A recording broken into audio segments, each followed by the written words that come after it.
Dahil hindi ito nawawala sa uso. Dito ewan ko na lang kung makaka-relate yung mga mga Gen Z. Pero alam mo, parang marami rin akong Gen Z na nakikitaan na nagsusuot ng mga maong Hindi, minsan kumpletos Kumpleto mula top tsaka yung bottom, parehong maong. Pero, naalala ko dati sa mga pelikula o di kaya sa commercial, pag ang karakter ng Pinoy ay umuuwi, galing po sa ibang bansa, matik na ang suot nilang jacket ay maong. Diba, taray? Pero, bago na ngayon kasi pang K-pop na po ang datingan kapag naka-denim jacket ka. Ang iba nga, pinang-model-model Diba, nasa mga model-modeling ganyan na. Right ba? Tama ba, Gen Z friends? Very classic kasi talaga ang maong. Etong bisita natin ngayon, pakikitaan tayo kung paano nga ba yung mga lumang maong ay ginawang art piece at pinagkakitaan pa. Ay, kaya naman, papasukin na po natin, ang magsasabi ng mga katagang ito. Walang kupas sa maong nakupas. Tawagin po natin, papasok na po sa gate, Sir Christopher Santiago! Hi, Sir Christopher! Kumusta kayo? Kumusta ang mga kayo? Batiin niyo po muna yung mga nanonood po sa Net25 at nakikinig po sa Radyo Agila. Magandang umaga po sa inyo po at lahat po ng televiewers po. Yan! Bye-bye po. Yon, I'm sure, itong inyong pagiging artist, matagal nyo nang ginagawa. Self-taught po ba kayo or sa pamilya nyo po ay merong artist din na katulad nyo? Wala po, self-taught lang po. Self-taught lang po ito. Ang galing! Tapos inumpisahan nyo po itong ganitong klase ng inyong art, naggamit ang maong. Kailan po? Ito lang po, ma'am, mga January 2023, ma'am. Ito lang po. Bakit ho kayo parang napunta sa ganitong klase ng art, parang medium? Kasi po dati, ang gamit ko, acrylic. Okay. Nagpe-paint po ako. Tapos, nag-pandemic, nahinto po ako ng pagpe-paint. Ngayon, itong, naisipan ko, kasi marami kami mga pantalon na luma. Noon hindi nagagamit? Opo, naisipan ko lang po. Oo. Tapos, paano po ninyo inumpisahan? Ano muna yung una yung pinaka-art na ginawa gamit po ang maong? Ang kaunahan ko pong art, ma'am, ito pong Ito? Ito pong Wow! Ito! Gaano katagal po rito nyo ito ginawa, sir? Anong tawag dito ng inyong na to? Bali, mixed media na po yan kasi meron na po siya mga ibang May acrylic. Ano po ba to? Acrylic? Meron po siyang paint.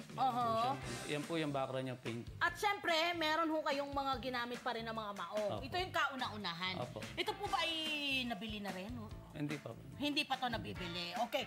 So, nag-start kayo rito. And then, nagtuloy-tuloy na po kayo ng paggawa. Tapos, yung mga maong po ninyo na nakatago sa mga cabinet, syempre, inilabas na lahat. At ginupit-gupit, paano po bang ginawa nyo? Kasi nakikita natin dito, ito, papakita ho natin nandito sa table. Talagang parang hinimay, no? Tinanggal lahat ng mga parte. Ito yung sintorera. Ay, tama ba? Ito yung sa may bandang waist. Tapos ito yung mga bulsa. Okay? Pinagugupit. Tapos syempre pa, yung mismong sa mga legs. Ayan, ito yon. Ganito po siya. Okay? And then po, paano ho kayo nag-iisip ng panibagong obra na gagawin? Mula po rito, ano na po yung mga sumunod at paano nyo po siya plinano? Ang sumunod po dyan, yung mga building na po. Building na, okay. Kasi medyo mas madali siyang gawin. Dahil mga box-box lang po siya. Oo nga Actually, nandito yon. Nandito yung ating mga building. Tsaka tingnan mo, parang may 3D effect po yung yung inyong obra. Pag tinignan nyo, kala mo talagang pahaba yung yung kalsada at yung mga building. Okay, ito naman pong obrang ito, gaano katagal nyo po itong ginawa, sir? Mga 1 week po, ma'am. 1 week? Wow! Tapos, ilang oras po ang nilalaan nyo sa kada paggagawa po ninyo? Minsan po, mga 4 hours. 4 hours. Yeah. Pakita lang ho natin dito kasi ang ganda ng detalye ng kanyang mga ng kanyang obra. Meron ho dito, sir, pati yung mga butones, no? Inilagay niyo po.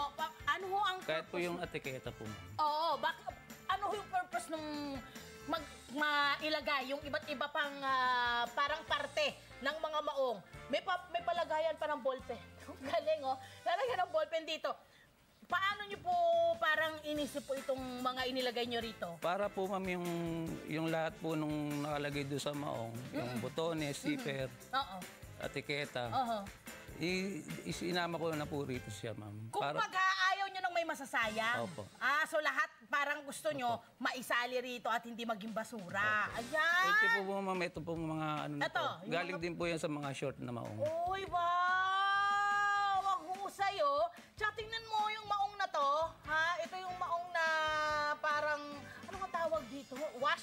Washed, no? Acid wash. 80s girl. Diba? Para siyang clouds. Ang ganda. Diba?